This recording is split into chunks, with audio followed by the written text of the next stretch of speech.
الصلاة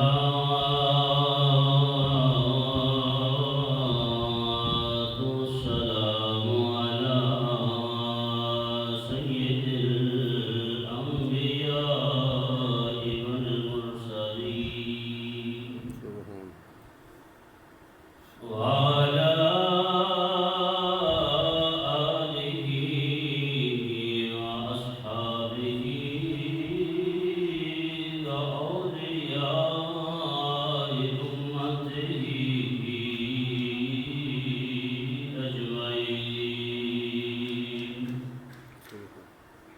أما بعد فأعوذ بالله من الشيطان الرجيم. بسم الله الرحمن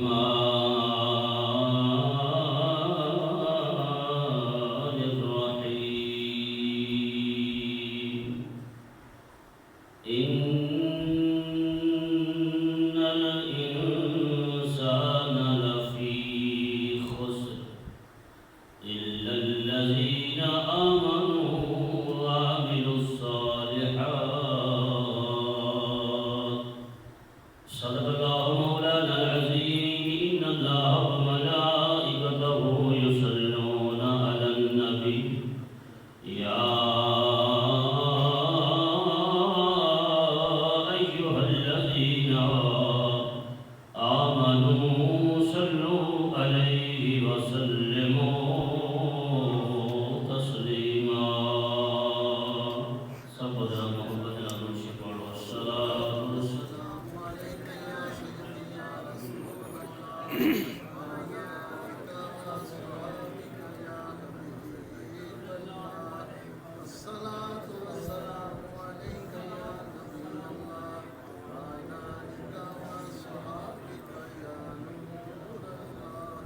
بخشش کہاں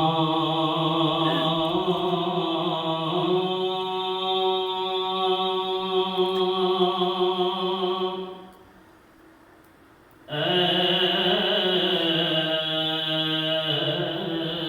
صاحب قرآن تیرے بغیر بخشش کہاں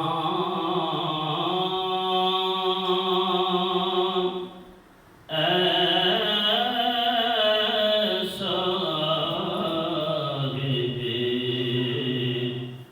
قرآن تیرے بغیر ملتی نہیں ہے دولت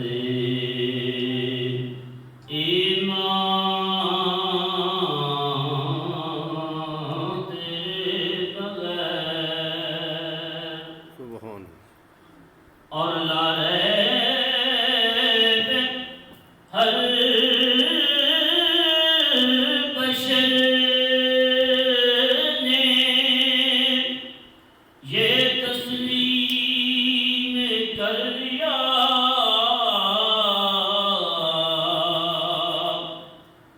اور لا ریب ہر بشر نے یہ تسلیم کر لیا. ہوتی کبھی نہ مشکلیں آسان تیرے بغیر. سبحان اللہ. اللہ تعالیٰ نے ہم سنا حضور نبی کریم غفور رحیم صلی اللہ علیہ وسلم. شفیع معظم صلی اللہ علیہ وآلہ وسلم وعلیہ درود السلام. حضرات ذی وقار آجدہ اجتماع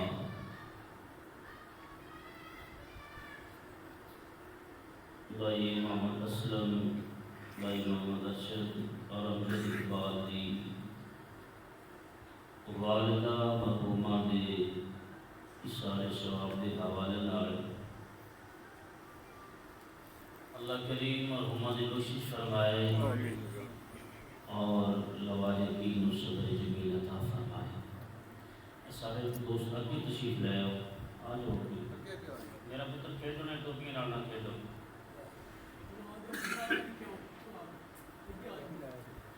سارے بزرگ کی آ جاؤ، تشریف لے آؤ۔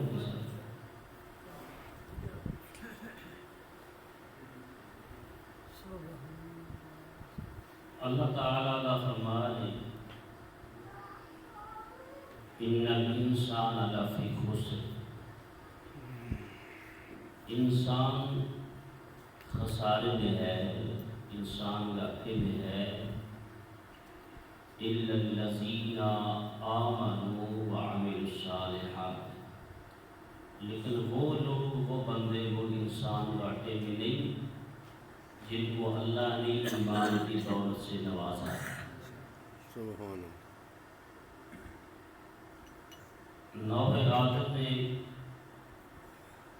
دو طبقے ہیں، ایک وہ طبقہ جن کا ایمان انبیاء علیہ السلام، آسمانی کتب، نبوت، رسالت اور اللہ کی وحدانیت پہ کما حق کو مکمل ہے۔ ایک وہ طبقہ ہے کہ جن کا ایمان، جن کا عقیدہ نہ انبیاء پہ ہے اور نہ اللہ کی وحدانیت پہ ہے۔ تو وہ طبقہ جن کو مالک نے یہ ایمان کی دولت عطا فرمائی ہے، جن کے عقیدے کے اندر، جن کی فکر کے اندر، جن کی سوچ کے اندر یہ بات شامل ہے کہ حضرت آدم علیہ السلام سے لے کر رسول اللہ کی ذات تک جتنے پیغمبر دنیا پہ تشریف لائے ان کی نبوت بھی برحق ہے، اور جن کو اللہ نے رسالت عطا فرمائی ہے ان کی رسالت بھی برحق ہے، اور آسمان سے جتنی کتب نازل ہوئی ہیں وہ سب کتب بھی برحق ہیں، اور اللہ روز جزا کا مالک ہے، روز جزا کا مالک ہے، اور قیامت کے دن اللہ نے جتنی بھی ہمیں یہ زندگی دی ہے، جو اپنی زندگی کے اندر ہم سلسلے کر رہے ہیں، چاہے وہ قولی لحاظ سے ہے یا فعلی لحاظ سے، یہ تمام سلسلوں کا، تمام اعمال کا حساب جو ہے وہ ہم نے قیامت کے دن دینا ہے۔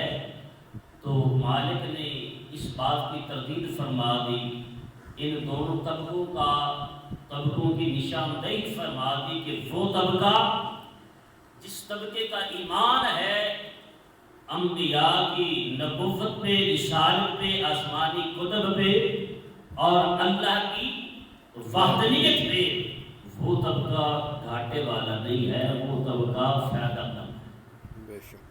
ان کے عمل، ان کا بولنا، ان کا کرنا، ان کا چلنا، ان کا سوچنا، یہ سبھی عمل جو ہیں وہ ان کے لیے فائدہ مند ثابت ہو سکتے ہیں، اگرچہ وہ رسول اللہ کے فرامین کے مطابق چلے۔ بے شک حضرات، یہ مالک کی مرضی ہے، وہ جتنی جس کو چاہتا ہے وہ عمر عطا فرماتا ہے، اور اللہ کا قرآن گواہ ہے کہ مالک نے ہماری زندگی کی جو مدت ہے، میعاد ہے، وہ مقرر کر رکھی ہے، اس سے ایک لمحہ بھی آگے پیچھے نہیں ہو سکتا۔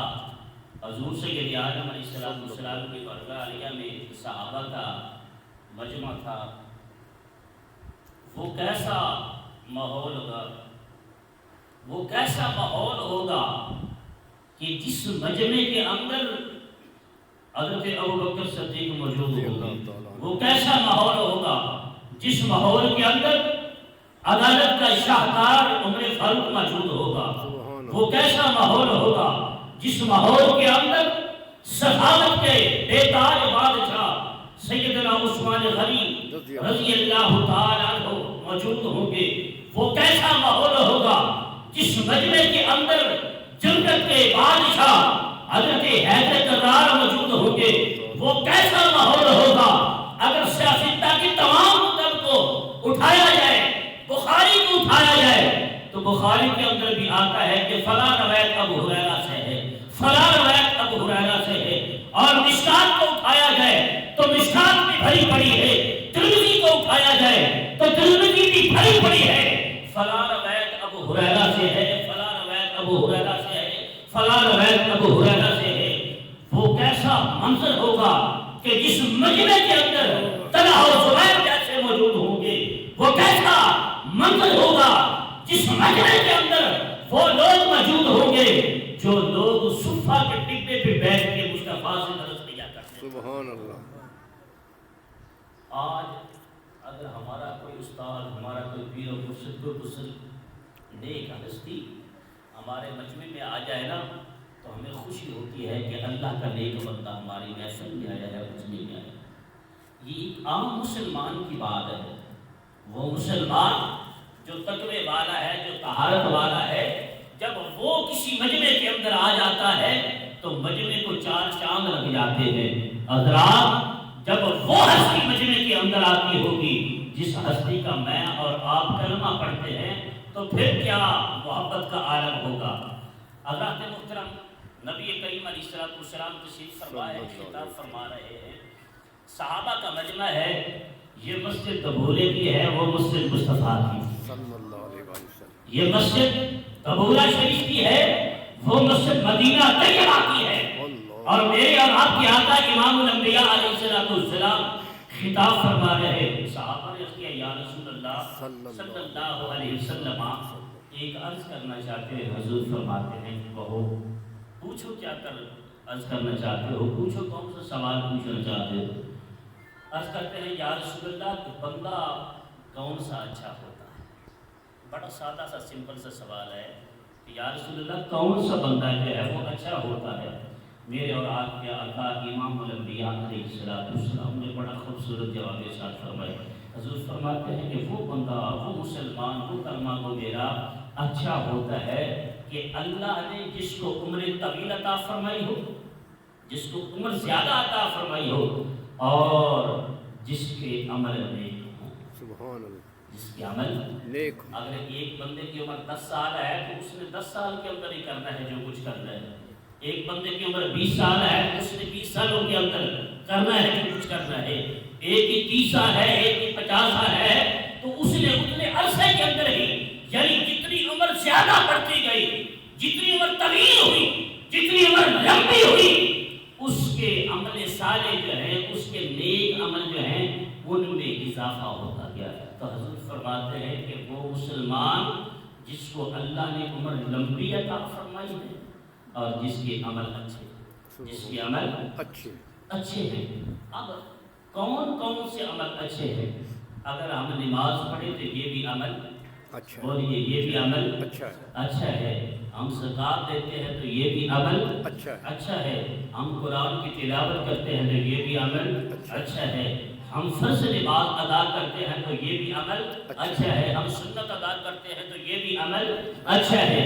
جو فرض ہے وہ تو ہم پہ فرض ہے، جو فرض ہے، جو لازم ہے کہ ہم نے 5 وقت کی اتنی رکعتیں ادا کرنی ہے، وہ تو ہم پہ لازم ہے۔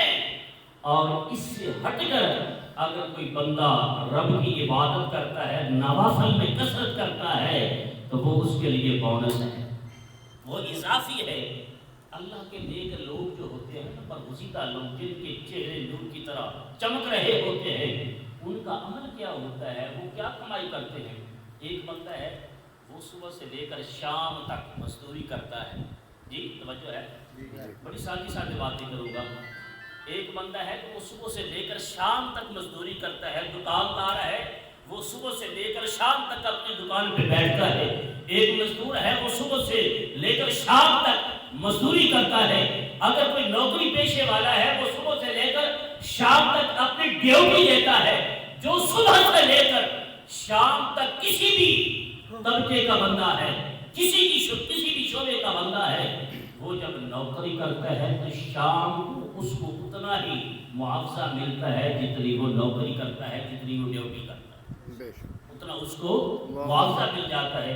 اگر دو دکانیں اکٹھی ہیں، ایک دکاندار جو ہے وہ صبح 7 بجے کھولتا ہے، 12 بجے وہ بند کر دیتا ہے، ایک وہ ہے جو صبح 7 بجے کھولتا ہے اور رات 12 بجے بند کرتا ہے، آپ مجھے بتائیں کہ کون زیادہ کمائی کرنے والا؟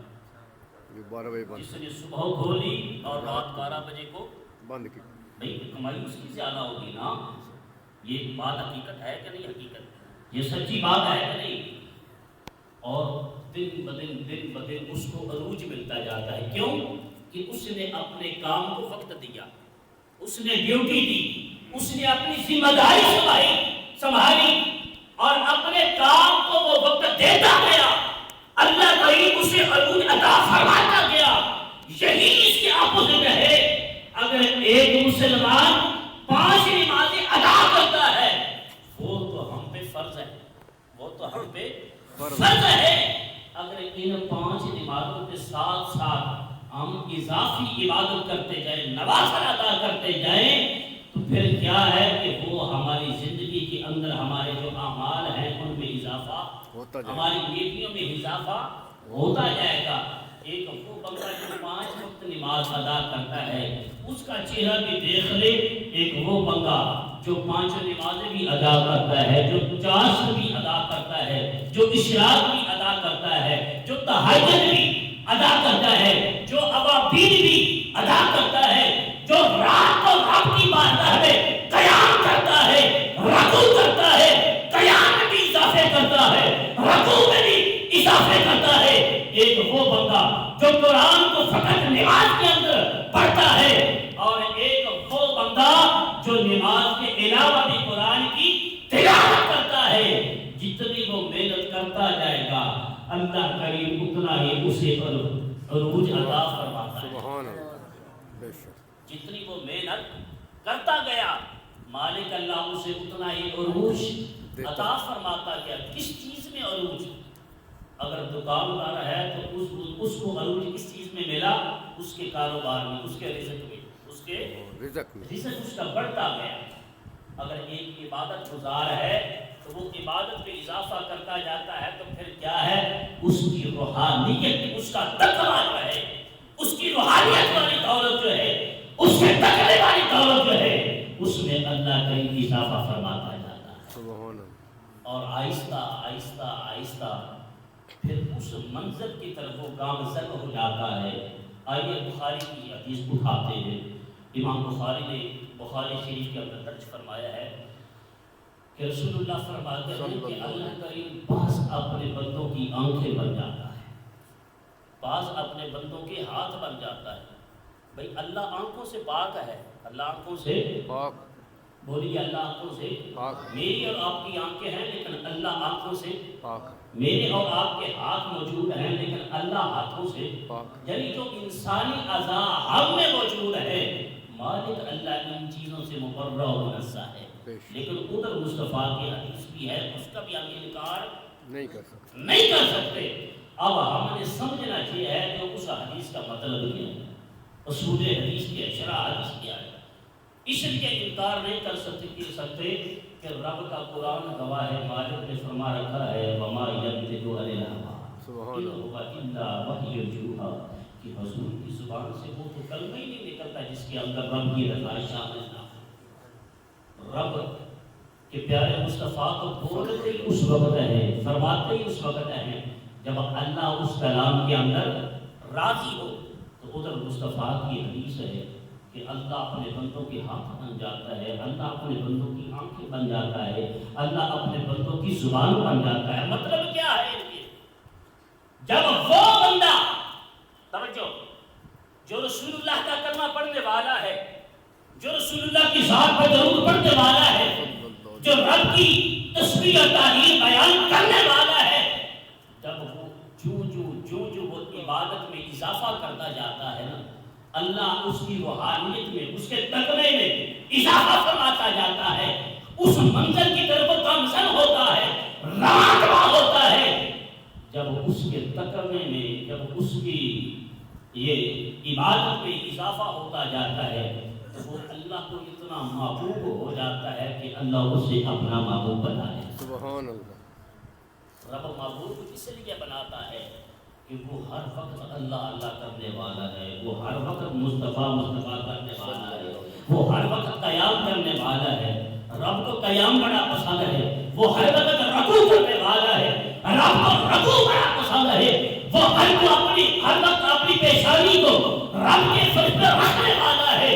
مالک اللہ کو مسلمان کی یہ ادا بڑی پسند ہے، جب مسلمان ان اداؤں پہ اتر آتا ہے جو ادائیں رب کو پسند ہوتی ہیں تو پھر مالک اس بندے کو اپنا محبوب بنا لیتا ہے۔ سبحان اللہ۔ جب مالک اپنے بندے کو محبوب بنا لیتا ہے نا تو پھر بندے کے منہ سے جو نکلتا ہے مالک اسے قبول فرماتا ہے، مالک اسے قبول فرماتا ہے۔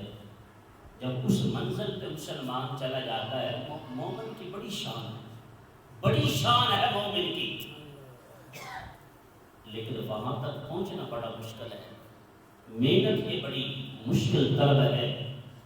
جب صبح سے لے کر شام تک ہم رزق کماتے ہیں، جب شام کا ہمارے ہاتھ پہ وہ رزق ہونا، اس کو ٹٹول کے دیکھنا بڑا مشکل ہے کہ آیا اس کے اندر کوئی حرام تو نہیں ہے، اس کو ٹٹول کے پہچاننا بڑا مشکل ہے، دیکھنا بڑا مشکل ہے۔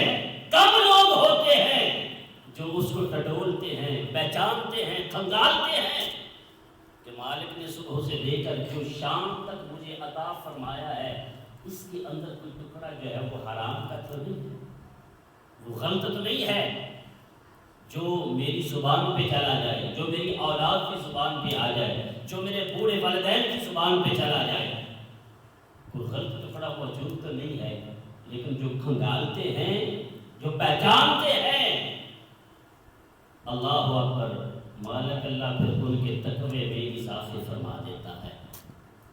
مالک نے یہ قید کر رکھی ہے، فرما رکھا ہے، نہ رنگ کی بات ہے، نہ نسل کی بات ہے، نہ زمیندار کی بات ہے، نہ سید کی بات ہے، نہ کمی کی بات ہے، کوئی بات نہیں ہے۔ اسلام نے سب کو برابر رکھا ہے۔ ہاں، مالک کے وہ قریب ہے جو پاؤں کی تلی سے لے کر سر کے بالوں تک صاف ہے۔ مالک کے قریب کون ہے؟ جو پاؤں کی تلی سے لے کر سر کے بالوں تک صاف ہے، جس کا ظاہر بھی صاف ہے، جس کا باطن بھی صاف۔ آپ نہیں جانتے کہ شاہ صاحب کے دل میں کیا ہے، نہیں آپ جانتے، آپ میرا ظاہری چہرہ دیکھ رہے ہیں کہ یہ کس طرح کا بندہ ہے، میرے دل کی جو بات ہے وہ آپ نہیں جانتے، لیکن میرے مالک سے نہیں چھپی۔ میں نہیں جانتا کہ آپ کے دل کے اندر کیا چیز ہے، میں اپنے چہرے دیکھ رہا ہوں، مجھے پتا ہے، لیکن مالک جو ہے وہ تمہارے دلوں کو بھی جانتا ہے، وہ دیکھ رہا ہے۔ اس سے ہمارے اندر کا جو ایک ایک پرزہ ہے نا، ایک ایک پرزہ ہماری مشینری کا، وہ مالک سے ایک پرزہ بھی کوئی چھپا ڈکا نہیں ہے۔ مالک اپنے بندے کے دل کو دیکھتا ہے کہ کون سا میرا بندہ ہے، وہ نہ رنگوں کو دیکھتا ہے نہ نسل کو دیکھتا ہے، مالک تو دلوں کو دیکھتا ہے۔ اگر رنگ اور نسل کی بات ہوگی تو حضرت بلال حبشی جو ہے وہ کعبے کی چھت پہ رہتا۔ سبحان اللہ۔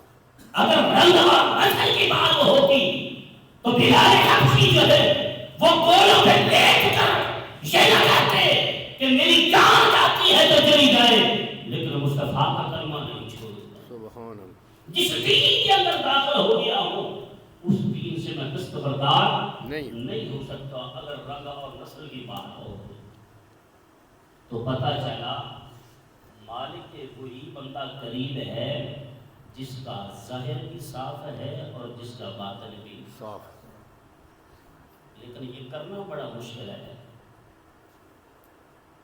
میں یہاں مصلی پہ کھڑا ہوتا ہوں، تھوڑے تھوڑے چھوٹے چھوٹے جو عمل ہے نا، بظاہر چھوٹے چھوٹے ہیں لیکن ہیں بہت بڑے۔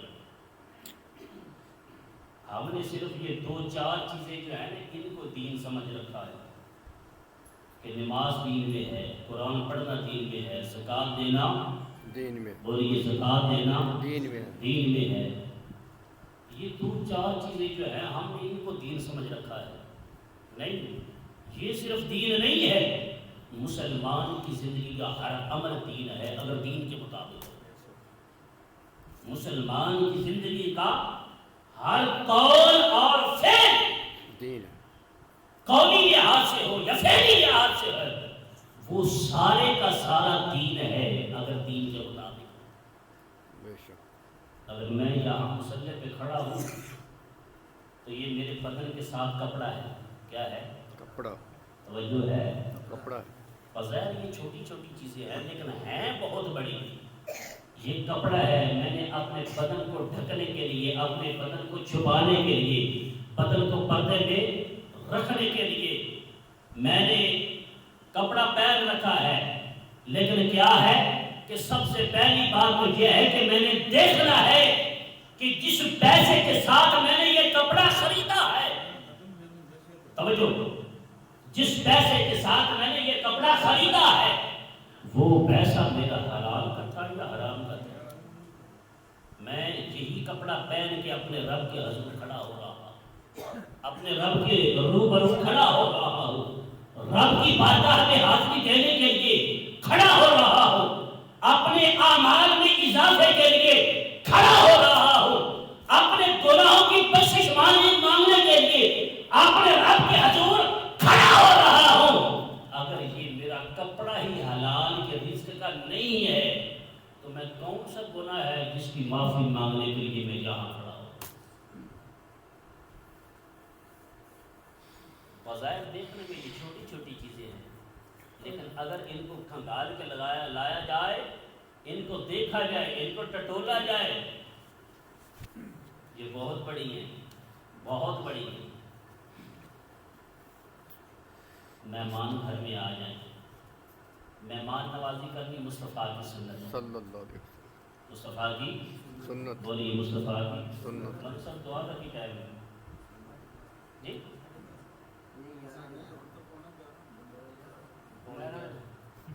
چلو کوئی اچھا ٹھیک ہے، کیونکہ میرا ایک اپنا اصول ہے نا جی، جو دعا کا ٹائم میں کبھی اس سے اوپر نہیں جاتا، ہر بندے کا ایک اپنا ہوتا ہے، لیکن میرا یہ اصول ہے کہ جو صاحب خانہ کی طرف سے دعا کا وقت ہوتا ہے وہیں ختم۔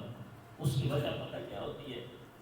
مہمان حضرات جو ہے وہ دور دراز سے آئے ہوتے ہیں، کوئی شاید دکان بند کر کے آیا ہوگا، کوئی کام بند کر کے آیا ہوگا، کوئی کسی وجہ سے ایک تعلق، ایک واسطہ ہوتا ہے، اس واسطے کی بنا پہ آتے ہیں، تو ان کو یہاں جب وہاں بیٹھے ہوگا دائرے کے اندر تو کوئی کسی بھی اتنی جلدی نہیں ہوتی، لیکن مسجد کے اندر ضرور جلدی ہو جاتی ہے، وہ ضرور گھڑی کو دیکھتے ہیں، اس لیے میں وہاں تک بات کو پہنچنے نہیں دیتا۔ تو حضرات میں عرض کر رہا تھا کہ اگر مہمان گھر میں آ جائے، مہمان کی مہمان نوازی کرنا مصطفیٰ کی سنت ہے، حضور کی سنت ہے۔ حضور فرماتے ہیں کہ جتنی تمہاری طاقت ہے، جتنی تمہاری استطاعت ہے، مہمان کو کھانا پینا پیش کرو، اور جب وہ جائے تو حضور فرماتے ہیں کہ اس کو الوداع کرنے کے لیے بھی باہر نکلو۔ اچھا، ہم نے جب مہمان آ جائے، توجہ فرمانا، مہمان آ جائے، جو ہم دے سکتے ہیں وہ تو ہم نے دینا ہی ہے، وہ تو ہم نے دینا ہی ہے۔ کوئی روٹی دے سکتا ہے تو اس نے کھانا دینا ہے، کوئی پانی دے سکتا ہے اس نے پینا دینا ہے، جو کچھ بھی کوئی دے سکتا ہے وہ دیتا ہے۔ اگر اسی عمل کو ہم ذہن میں سوچ لیں، یہ تصور کر لیں کہ یہ سرکار کی سنت ہے، یہ سرکار کی سنت ہے، ہم نے سرکار کی سنت ادا کرنی ہے، کملی والے کی ہم نے یہ سنت ادا کرنی ہے، مہمان کی مہمان نوازی بھی ہو گئی، مصطفیٰ کی سنت بھی ادا ہو گئی، سبحان اللہ، وہ ثواب جو ہے وہ مفتے کا مل گیا۔ صرف یہ نیت کر لیں کہ ہم رسول اللہ کی یہ سنت ادا کر رہے ہیں، جب یہ نیت کر لیں گے تو ہمیں کیا ملے گا؟ اجر ملے گا۔ کیا ملے گا؟ اجر ملے گا۔ اب جو ہم نے مہمان کی مہمان نوازی کے لیے رکھا ہے، کھانا پینا جو کچھ بھی رکھا ہے، پہلے ہم یہ سوچیں ہم حضور کی سنت ادا کر رہے ہیں، اور یہ جو کھانا پینا ہم نے رکھا ہے یہ ہمارے کمائی کا کھانا پینا ہے، یہ سارے کا سارا حلال کا ہے۔ توجہ ہے؟ اجر ہمیں اس کا ملے گا جو حلال کا پیسہ ہوگا۔ اس کا ملے گا حلال کا پیسہ۔ لاکھوں، میں اکثر یہ تقریروں میں کہتا ہوں، لاکھوں کروڑوں کھربوں روپے لوٹ مار کے حرام کے مسجد کو دے، مدرسے کو دے، غریبوں مسکینوں جس کو مرضی دے، اس کا کوئی اجر نہیں، اس کا کوئی اجر نہیں ہے۔ اجر اس کا ہے 1 روپیہ ہونا حلال کی رسی، 1 روپیہ، جب وہ بھی رب کی بارگاہ میں ہم پیش کرتے ہیں، اللہ کی راہ میں پیش کرتے ہیں، تو مالک اللہ اس کا ہمیں اجر عطا فرماتا ہے۔ تو پتہ چلا جو عمل صالح ہے نا، عمل صالح، نیک عمل، نیک عمل، ان کا اجر کب کیسے ملے گا؟ جب رزق حلال کا ہوگا، جب رزق حلال کا ہوگا، یہ ذہن میں بٹھا لیں۔ تو اللہ نے یہ دونوں طبقے جو ہے نا ان کو الگ الگ کر کے دکھا دیا کہ یہ طبقہ گھاٹے والا ہے، یہ طبقہ فائدے والا ہے۔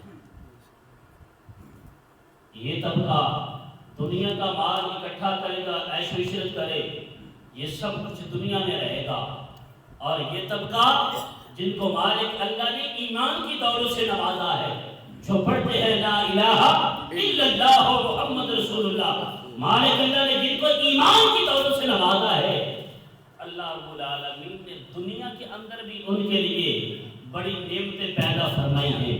اگر اپنی زندگی وہ دین رسول کے اصول کے مطابق گزارتے ہیں تو ان کے لیے اجر آخرت میں بھی موجود ہے، ان کے لیے اجر آخرت میں بھی موجود ہے۔ حضور سید عالم علیہ السلام کے پیارے صحابی حضرت ابو طلحہ رضی اللہ تعالی عنہ، آج غالباً میں یہ صبح بھی درس میں یہ حدیث جو ہے وہ بیان کی ہے، ہم رب کی راہ میں یہ قربانی آگے آ رہی ہے نا، جب قربانی کا ہم جانور خریدتے ہیں نا، ہر بندے کا دل ہوتا ہے کہ میں خوبصورت جانور خرید کے لاؤں، ایک خوبصورت سونا جانور ہو، اچھا جانور ہو کہ اللہ کی راہ میں یہ قربان کرنا ہے، سنت ابراہیمی ہم نے ادا کرنی ہے، خوبصورت جانور ہو کہ اللہ خوش ہو جائے، اس کی راہ میں ہم دے رہے ہیں۔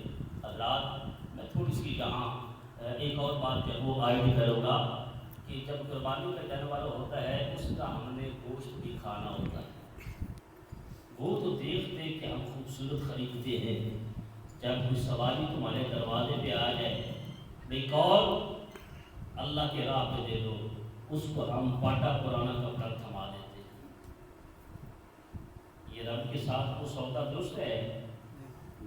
اس نے کبھی نہیں کہا اپنے بھائی کے لیے دے دو، اپنے باپ کے لیے دے دو، اپنے بیٹے کے لیے دے دو، اپنی ماں کے لیے دے دو۔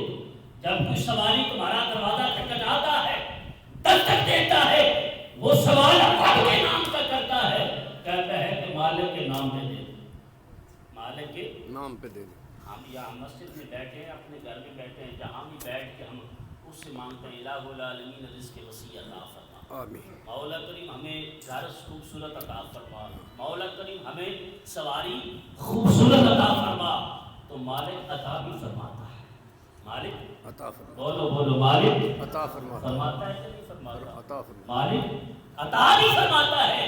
حضرات میں اور آپ اگر مسجد کے اندر بیٹھ کے، اپنے گھر کے اندر بیٹھ کے، جہاں کہیں بھی بیٹھ کے اپنے مالک کو یاد کرتے ہیں، الہی گھر خوبصورت عطا فرما، سواری خوبصورت عطا فرما، رزق وسیع عطا فرما، تو وہ عطا بھی فرماتا ہے۔ جب اس کے نام پہ کوئی مانگنے کے لیے آ جائے تو پھر ہمیں بھی چاہیے کہ وہ جتنا خوبصورت ہمیں عطا فرماتا ہے، ہم تو انسان ہے نا، انسان ہے نا، مالک کی ذات تو بڑی خوبصورت ہے، اللہ جمیل یحب الجمال، وہ مالک بڑا خوبصورت ہے، وہ سونا ہے، خوبصورت ہے۔ اللہ جمیل یحب الجمال، مالک خوبصورت ہے اور خوبصورت چیزوں کو پسند فرماتا ہے۔ سبحان اللہ۔ اس لیے جب مالک کی بارگاہ میں دینے کی باری آئے نا تو خوبصورت چیز دیا کرو، اس لیے وہ سب سے زیادہ خوبصورت ہے، بے شک، وہ سب سے زیادہ اعلیٰ و رفع ہے، وہ سب سے زیادہ بڑا ہے۔ اللہ اکبر، اللہ اکبر، اللہ بہت بڑا ہے، اللہ سب سے بڑا۔ بہت بڑا ہے۔ یہ چوتھا پارہ شروع ہوتا ہے نا، لن تنالوا البر حتی تنفقوا، مالک فرماتے ہیں اس وقت تک تمہیں نیکی نہیں ملتی جب تک تم اپنی پسندیدہ چیز جو ہے وہ رب کی راہ میں خرچ نہیں کرتے۔ اب میں تو نہیں کہتا، یہ رب کا قرآن کہہ رہا ہے کہ اس وقت تک تمہیں نیکی نہیں ملتی جب تک تم اپنی پیاری چیز جو ہے وہ اللہ کی راہ میں تم خرچ نہ کرے۔ نہیں کرتے۔ حضور کی بارگاہ میں حضرت صلی اللہ علیہ وسلم۔ ابو طلحہ رضی اللہ تعالیٰ عنہ حاضر ہوتے ہیں۔ اس حدیث کے راوی ہیں حضرت انس رضی اللہ تعالیٰ عنہ۔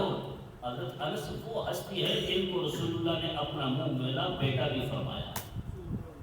اتنی محبت تھی حضور کو حضرت انس رضی اللہ تعالیٰ عنہ سے، بڑی محبت تھی۔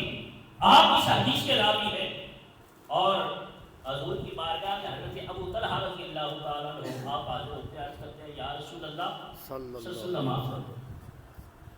حضرت ابو طلحہ بہت بڑے ذمہ دار تھے، بہت زیادہ ان کے باغات تھے کھجوروں کے، توجہ ہے جی سمجھ آ رہی ہے؟ جی بہت زیادہ ان کے باغات تھے کھجوروں کے۔ جب یہ قرآن کی آیت نازل ہوئی نا تو حضور کی بارگاہ میں آ گیا، عرض کرتے ہیں یا رسول اللہ یہ جو میرا باغ ہے نا بے رہا، مسجد نبوی کے بالکل قریب تھا، سامنے تھا، حضور فجر کی نماز ادا فرماتے تو وہ سیدھے اس باغ کے اندر تشریف لے جاتے، سبحان اللہ۔ اور سرکار اس باغ کے اندر چلا بھی کرتے تھے، پیر قدمی بھی فرماتے تھے۔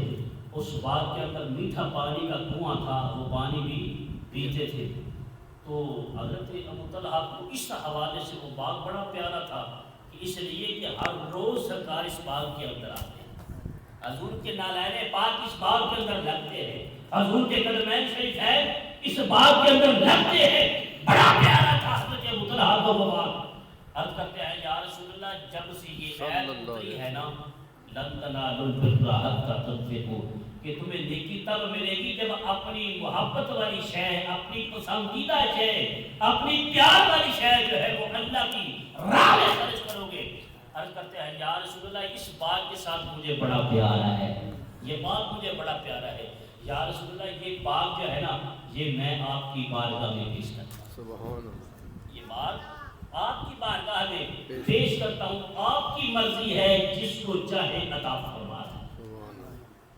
اللہ اکبر۔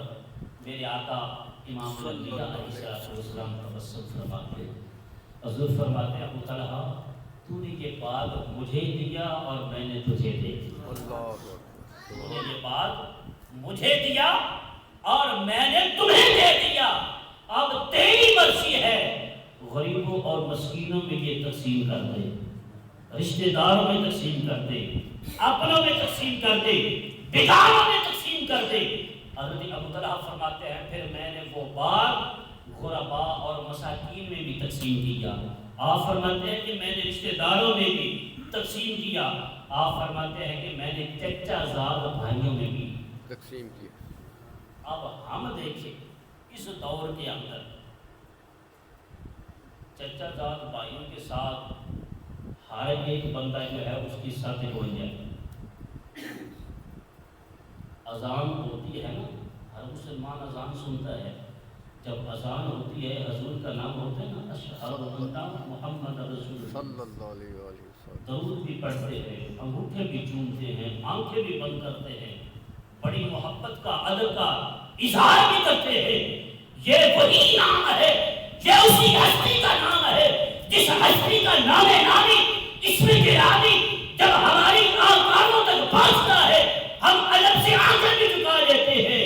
اسی ہستی کا فرمان ہے کہ اپنوں سے محبت کیا کرو، اسی ہستی کا یہ فرمان ہے کہ اپنوں سے لگاؤ رکھا کرو، اسی ہستی کا یہ فرمان ہے کہ اپنوں کو گلے لگا کے رکھا کرو۔